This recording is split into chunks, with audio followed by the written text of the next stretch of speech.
காதல் மலர் கூட்டம் ஒன்று வீதி வழி போகும் என்று யாரோ சொன்னார், யாரோ சொன்னார்.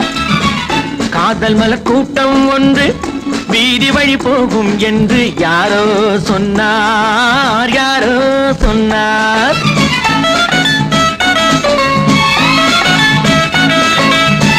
பாதம் முதல் கூந்தல் வரை பால்வடியும் கிளிகள் என, பாதம் முதல் கூந்தல் வரை பால்வடியும் கிளிகள் என யாரோ சொன்னார், யாரோ சொன்னார். காதல் மலர் கூட்டம் வந்து வீதி வழி போகும் என்று யாரோ சொன்னார், யாரோ சொன்னார்.